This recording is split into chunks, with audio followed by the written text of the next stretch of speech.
khóรู้จักไฟฟ้าแล้วเนี่ยรู้จักไฟฟ้าในฮันด้าEB 七八那รู้七八เลย七八ไอเมื่อหน่วยจอเราเขาก็ลาตัวอ้อส่งนอจีปีนี่เลยเจยกเลยลูกแคมเบอร์เดอร์นั่นเช่าเลยนะเจจอหล่อจงกันชิตเรารู้จักเจปีจิตใจเลยปีจิตใจเลยเจกูมันเลยเชื่อตีเลยจอจีกินหมูเขาเลยเส้นเจมันว่าเป็นลูกแคมเบอร์เดอร์นะชิปเอาแต่ยาตีเลยจ้าเราเขาถงจะเตรียมมาวันนอถงรู้ใจตัวนอนะเจจะรู้จะจอน้องกูตาลอยก็สมมติจอจะเขารู้จักชีวิตเธอเจจะจอน้องตาตัวรู้จักเจวันนอรู้ใจนอเดินเข้าเจแค่เบลล์นั่นเธอนะชิปเอาแต่ยาจะเธอเจจอจิงก้าวเลยตีเจจีกู้เลยเจกูมันในจอเราช่วยยาลิจากกูเก่งตัวแต่ยาตีที่รู้แต่เส้นทะเลก็เขาถงกูเลยรู้สปาร์พลักแล้วนะเจว่ารู้สปาร์พลักเขาเนี่ยชิดูจอเลยนะก็เจอที่จำเหมือนกันเราชิมว่าจ้องเขารู้ต่อรู้สปาร์พลักตัวนี้ใส่ชอรู้ต่อกูว่ารู้ที่เบลล์นั่นเพลย์เลยก็ชีเกี่ยวกับเรื่องสปาร์ตัวเลย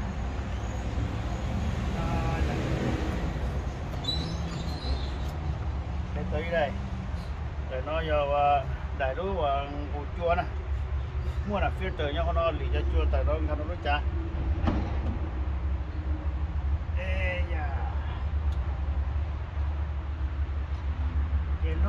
ลูกแคบเบอร์เลยมั่วจ้องลงกันเราอย่างน้องรู้น่าสินะเจจะใส่นะจะใส่จ้องกันเขานะใส่จ้องกันเขาจะจ้องกันเราเนาะเจรู้น่าว่าเราใช้นะนี่จีที่เราจะจ้องแต่รู้น่าเรามั่วเราเราต่อเจทะเลมั่วเต็มเลยนะชิบะกูชิบะฮัดเดีย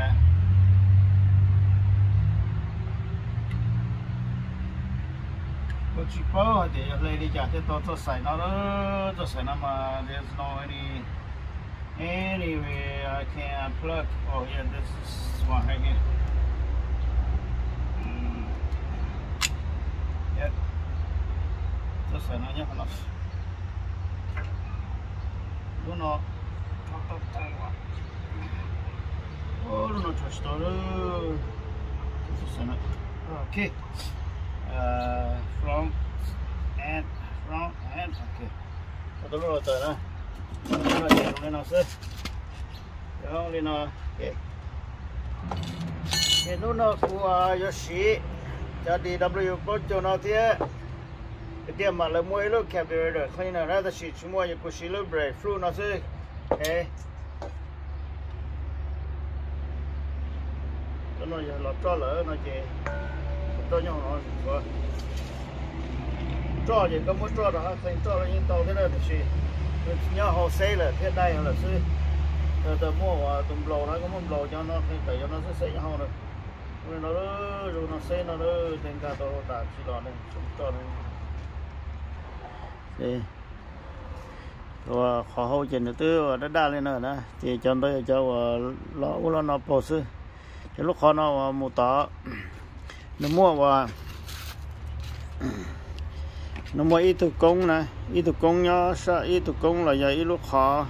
tờ hồ nó tôi tỏ nè tờ hồ chất để giờ cho nó tôi nó bắt tỏ tao nó chỉ luôn đời giờ lúc sau rồi nè giờ cho tờ lọ cho nó một nó hậu chỉ cái lịch chỉ chua tôi một tờ đó nó thấu cái tì chạy cho nó chỉ tôi rồi nó chỉ chua chỉ tôi một đôi tờ lúc chả này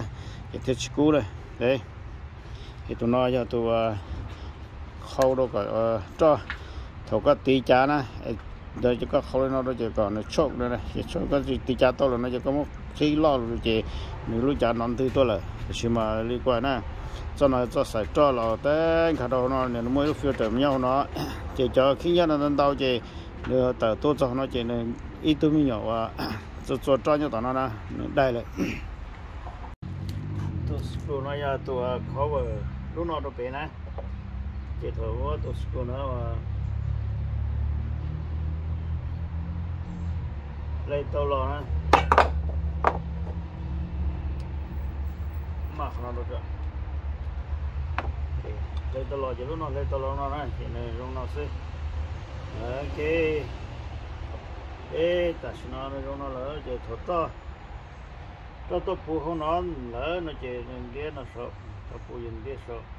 cho ta chỉ mình đi lọ thì lúc nào lúc đó đi lọ nó là bảo giờ thằng lúc nào giờ cho tôi đi lọ nè thằng cho phụ hậu lúc nó tôi nè phụ lúc cá nó tôi chỉ thấy con nó sợ chỉ và cho tao nó tại tôi lo lại nó là chỉ cho tao lo chỉ tôi tôi nó bông hồ chỉ cho tao lo chỉ thích số đó số ok nó lúc này lúc sẽ xe nữa này xem xe ở đây đâu đây nó rồi lúc này lúc ok còn nó số của tôi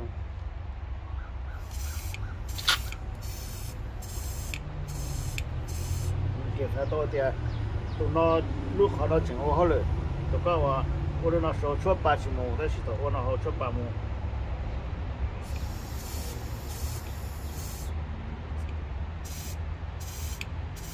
ok lúc nó chủ hết rồi giờ giờ lúc tới cho và cho lò tăng đâu nó tạm mà cho bằng cái lúc nó nè lúc nó tiêu lúc nó giờ cho bằng cái đấy tôi hổ lúc nó đồ bể nhưng mà tới đó sẽ số nó chỉ là thủ tướng nó sẽ số giờ cho chút tốt nó tôi mua gì nó yeah khi lúc nó không khó nó khi lúc lo khi mình mê đi nó chè đấy chỉ cậu thôi sẽ tháo lên đó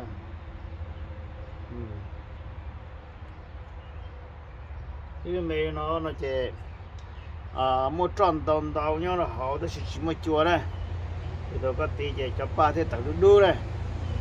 thì chỉ một giò á này thì tôi có khi nóจะkhi chùa thì chùa nó lo thì tên đổ vùng rồi tỏ chùa cho một đôi tỏ lúc cha thì nó chỉ chẳng họ cho ba chỉ đu là nó này lúc họ tầm mà nó hậu cho cũng mẹ thì nó là ta chỉ cho cũng nó họ chuyển tệ này thì giờ thì cho cũng nên là một sao nó sẽ này thì giờ chỉ sao nó bể lúc họ sẽ bể nó chỉ có một chung sẽ ra đây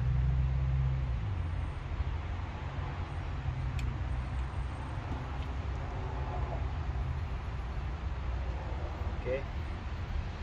bây giờ nó có hậu nó bể theo chỉ cho cũng là nó sao đó sẽ nó chỉ có biểu tụ hậu như chủ lấy là nó thì tụ hậu nó xây nó chỉ là chỉ cả lấy là chỉ chủ lúc họ mấy nhà bể uống lúc bột cha này thì giờ từ cha mà tụi nó chỉ mua cho chủ một cha sắp bể chỉ có chỉ ta có mua đại bể ở chỉ có mua được thầu tới lá ta cũng là tụi nó cũng chỉ là chỉ nó tới thầu một bể là được thế này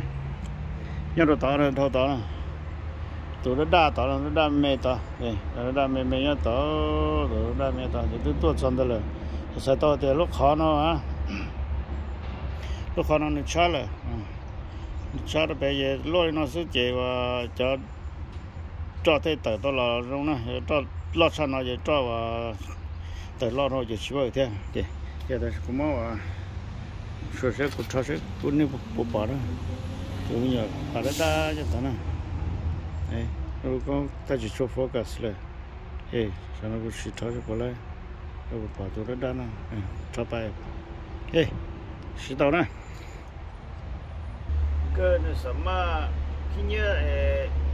lúc họ nó to chỉ tao chụp nó ở đây nó ở chỗ cho lò nó lò chỉ cả tờ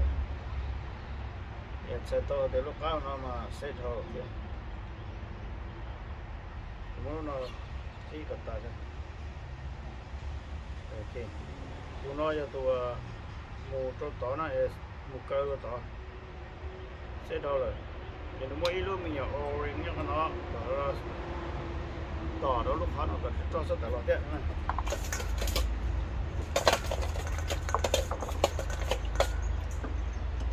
ê giờ cái nó xây thôi nó chỉ xây được xíu nó lò kia này giờ kia là trong cái lúc họ nó mua chờ số rồi thì cho tới chuyện cái lúc tao lúc cha lúc nó phần tao cha trên nhỏ cha phải pha cha đó chỉ là bữa chơi rồi cho cha mê nó chơi nó mua lúc nó chơi giờ lúc ở chờ hành sự giờ lúc nó lúc mua cái mảnh sự giờ có khó đâu nó để chơi có chỉ tại giờ mua cho một lần khó đâu ta lại này bây giờ chơi nó quay thế mà nên là giờ lúc cha chỉ kia họ giờ cha qua hỗ trợ họ rồi nó mà có khó chỉ lại bây giờ thì cho chính cái họ chơi xong có tí cha chỉ lại là sự nó chơi tí lúc nó thế này có mua xì giờ cha có cái xì bao này có khi có lúc spa pla có sai lúc spa pla giờ thì nó như rong go chỉ tao xe thì chỉ tao cũng như tao đã họ đấy thì có tí cha cho những chuyện họ đi lúc spa pla nó chỉ lúc cho lên nó mà thì sẽ tao để cho chỉ ra họ nó mua rồi đấy bây giờ lúc spa pla đó này chỉ nó lúc cho nó chỉ nó over cho họ rồi over cho họ rồi chỉ có tao mới thích chơi cầu có rồi các bạn đã tí ra chỉ lái xe họ over cho họ mà giờ lúc spa pla theo giờ họ phải phát chỉ to rồi này thì nó thấy chỉ tài xe cái tí lúc spa pla là nó chỉ lúc chia rồi họ thì nó có cái nó chỉ tài phải phát dùng rồi giờ thì phải phát chỉ to cho nó lúc spa pla đó nó chỉ thì phải phát tao nó thuộc cái tí này chua nó này tôi chỉ cho phải phát tao một chỗ rồi nhưng mà họ lên đó sao giờ để thầu cho phải phát tao một chỗ rồi nó chỉ như chủ cũ sự cũ giờ thì lúc spa pla đó cũng kinh nghiệm đâu rồi nó chỉ cũ đấy và là kinh nghiệm đâu chỉ cũ giờ thằng nó có tuần rồi lúc spa pla đó là mua lúc chia không chia tại giờ chỉ cũ thế nó chỉ để cho nhau họ lại chỉ cũ thế nó chỉ thì phát sinh này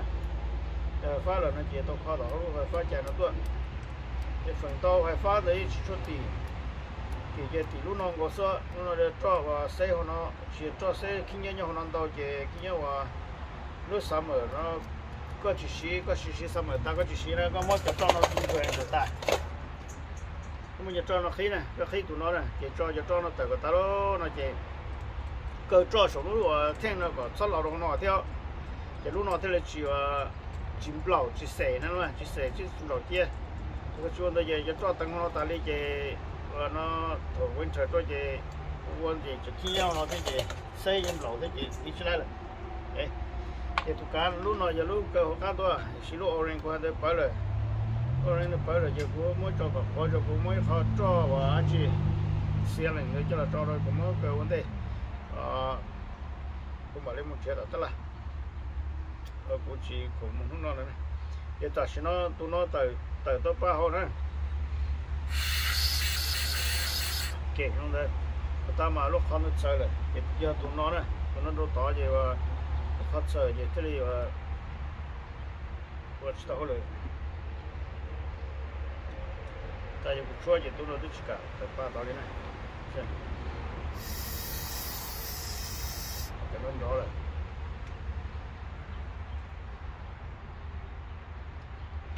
rồi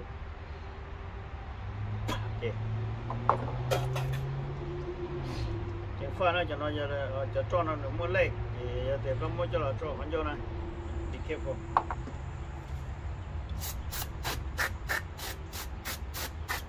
tụi chị nó mua ít lúa orange nhá nó lúa orange nó xe lúa cá nó có số tờ cho họ lo này thì tụi chị mua lúa orange này thì khó cho đây thì cũng mua rồi tao cũng một chế độ nó cũng nó tao tới làm món tao thì tao một chế rồi nó nhóc nó để về tao cũng muốn lấy về để thứ và lưỡi tao đâu có nó nè số rồi tao rồi nó sẽ về lúc cao nó lọt cho này lúc cao ở bà chia mua sợ rồi mà khi nó được mà mong lù chả rồi đây rồi cũng mua ở nhà đây đi để cũng nó chia rồi cho là lông nó là to là giờ cũng chỉ cho nó đây cho nó giờ cho với cho làm thì tôi đây cảm thấy là cái mua này chỉ cho nó đây ok trên tàu thì cho nó này xe tàu nó cho chỉ lo rồi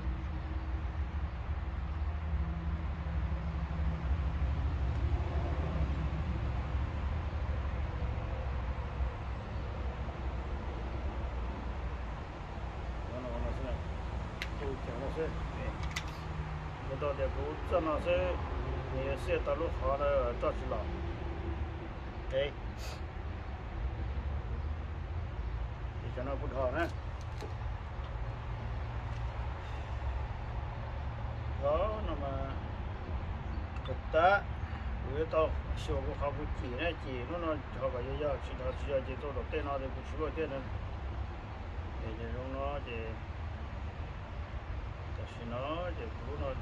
cái nó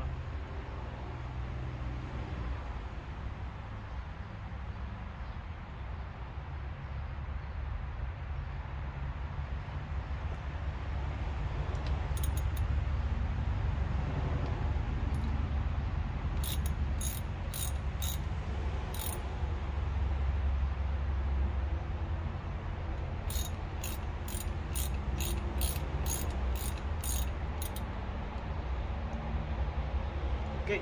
nó chứng nó sâu rồi alright nó tôi là nó cho nó chỉ cũng muốn cho nó đo nó hết rồi đấy quá là cho xì xe cho nó đi chả nó hết rồi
lúc nào giờ lúc họ cho vào lò sát sống là một trâu cho già nó mà cái đó lúc kia nó thế tàu cái này bây giờ xì xe cho bắt tàu nó sẽ nó sẽ bắt cho tàu nó chỉ lúc sau nó chỉ có chỉ mua ra chỉ nè chỉ mua ra chỉ tàu nó đây nè tàu nó chỉ cho nó cho vào plug cái cho plug cái cho là chế cho nó sẽ giữ được sự chế rồi nó được chưa chế tàu nó đây cho quá nó giờ nó đây cái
cho sạch cho tận cho tận cho nó ok nó đó đấy cứ nó nhỏ rồi nó chụp nó đây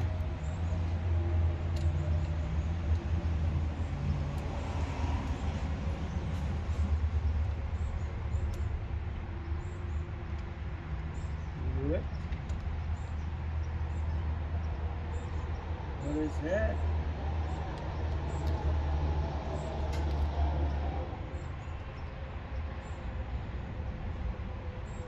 So different.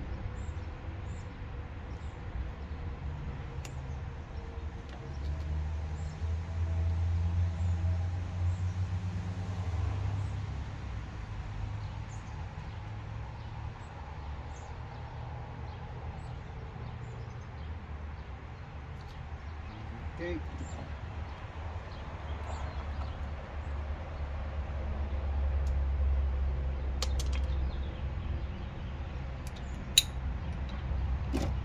Oh.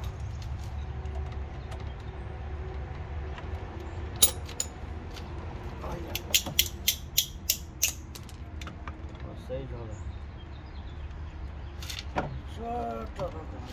xây rồi.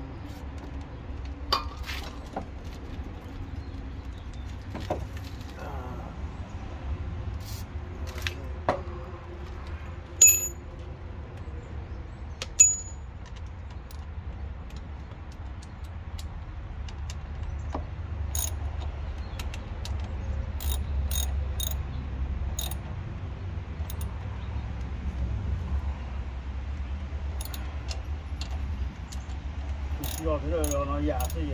xem rồi tới thế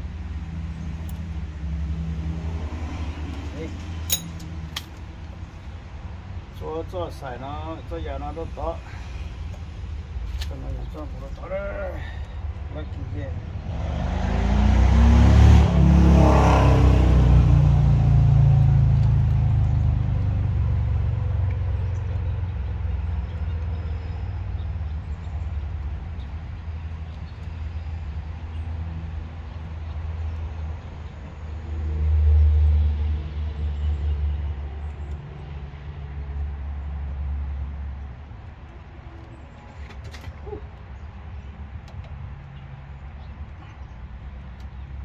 ok tàu kia đó gì kia spa plato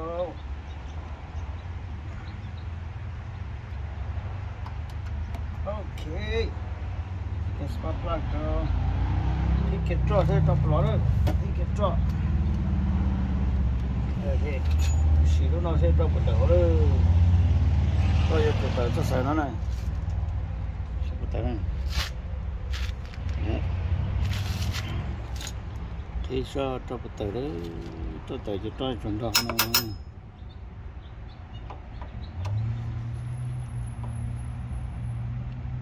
oh you từ things better it's gotta be up in here cover the whole thing and there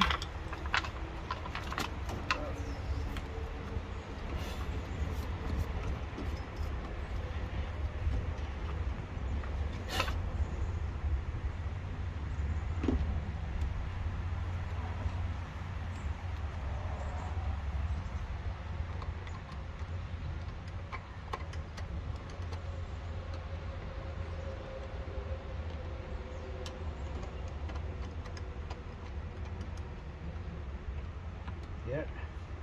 okay nó tới bên mà cơ đó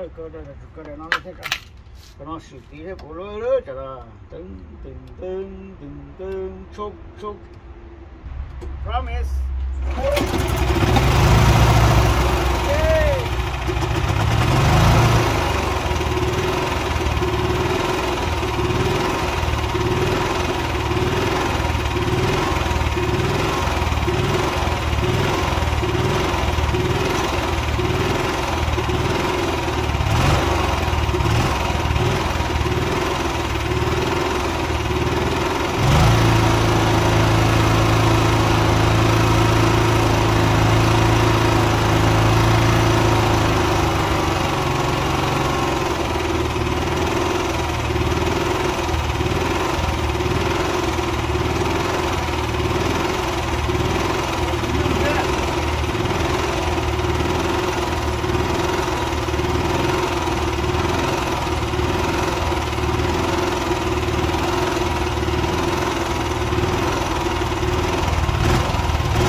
cha phải phá gì vô lực của ta của ai là do tỷ lệ cái bề nó là cái cho nó tăng độ hôm đâu nè chị mình ngồi khi nhớ lọt tới chị cho khi nhớ và cho ba nè để nó nhưng mà để nó là khi cho nên thay luôn là chỉ thọ hoàn đâu kiến đâu chị trong đi chỉ mới cho và khi nhớ là cho một to rồi họ nè một thằng to rồi họ rồi nó chỉ lúc mà cô ta cũng mất trời này cho lọ nó mà đây rồi luôn đây lúc xe rồi nó cho lọ chỉ to rồi họ rồi chỉ luôn đấy nó chỉ lúc chua nó tụi mình giờ không mà xa để cho tôi một cái số lúc khó này rồi số chua đồ tỏ lúc chả này nhiều không được sợ rồi thế nào nhiều không mà thấy lúc khó mới mé cho sắp về